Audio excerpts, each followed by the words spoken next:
बीसीसीआयनं भर दुपारी T20 वर्ल्ड कपसाठी भारतीय संघाची घोषणा केली। त्यानंतर संघ निवडीची चर्चा सुरू असतानाच लखनौ आणि मुंबईचा IPL सामना सुरू झाला। मुंबईच्या प्लेइंग 11 मधील 4 खेळाडू वर्ल्ड कप संघातील खेळाडू होते, तर लखनौची पाठी कोरीच होती। लखनौची एकमेव आशा KL राहुलला देखील कट्टा दाखवण्यात आला होता। याचा वचपा KLनं आधी टॉस जिंकून आणि नंतर मुंबईची स्टार टॉप ऑर्डर अवघ्या 27 धावांमध्ये उडवून काढला। मुंबईचे रोहित शर्मा, सूर्या, तिलक आणि हार्दिक फज्जाला पाय लावून माघारी परतले। या चौघांपैकी 3 तर भारताच्या T20 वर्ल्ड कप संघातील खेळाडू। बरे, मुंबईची अशी अवस्था झाली असताना मुंबईला सावरण्याचं काम कोणी केलं तर निवड समितीनं डच्चू दिलेल्या ईशान किशननं। त्यानं नेहालच्या साथीनं मुंबईची लाज वाचवली। नेहालसोबत 53 धावांची महत्त्वाची भागीदारी असली। या भागीदारीमुळे मुंबई कशीबशी 80 धावांपर्यंत पोहोचली। त्यानंतर ईशाननंही साथ सोडली। नेहालनं मुंबईला शतक पार करून दिलं। मात्र अर्धशतकाजवळ पोहोचलेल्या नेहालच्या आवाक्यात काही हाफ सेंचुरी आली नाही। तो 46 धावा करून बाद झाला। मुंबईच्या इनिंगची शेवटची घटिका जवळ आली होती। मुंबईची मजल किती जाणार याचा घोर सर्वांना लागला होता। अखेर टीम डेव्हिड उभा राहिला आणि 18 चेंडूमध्ये नाबाद 35 धावा ठोकत संघाला 144 धावांपर्यंत पोहोचवलं।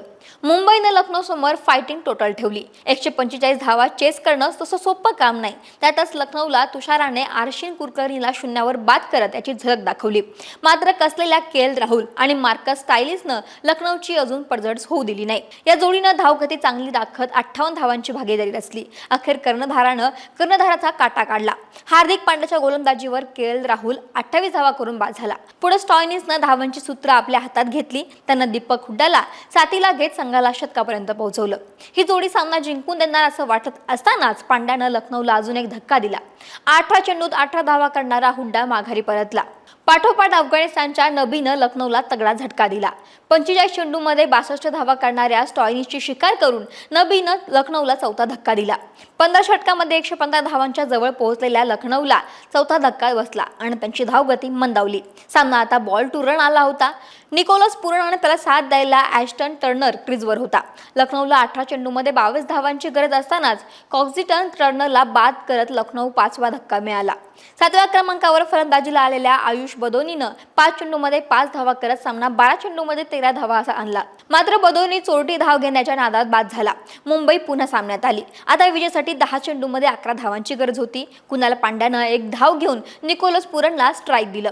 पुरणनंही पांड्या टाकत असलेल्या 19व्या षटकात 5व्या चेंडूवर चौकार वसूल करत सामना 7 चेंडूमध्ये 4 धावा असा जवळ आणला होता। शेवटच्या चेंडूवर एक धाव घेत पूर्ण स्ट्राईक आपल्या जवळ ठेवलं। विजयासाठी 6 चेंडूमध्ये 3 धावा हव्या असताना पूर्ण कोणतीही गडबड न करता नबीच्या पहिल्या चेंडूवरती 2 धावा पळून काढल्या। त्यानंतर विजयी धाव घेत लखनौ गुणतालिकेत 3ऱ्या स्थानावर पोहोचलं। लखनौच्या विजयामुळे झुंजार खेळ करूनही मुंबईचं प्ले-ऑफ गाठण्याचं स्वप्न जवळपास भंगलं। महाराष्ट्रातील सर्व बातम्यांचे विश्वासार्ह व्यासपीठ सकाळच्या सर्व सोशल मीडिया प्लॅटफॉर्मला लाईक, फॉलो आणि सबस्क्राईब करा। तसंच सर्व नोटिफिकेशनसाठी बेल आयकॉन प्रेस करायला विसरू नका।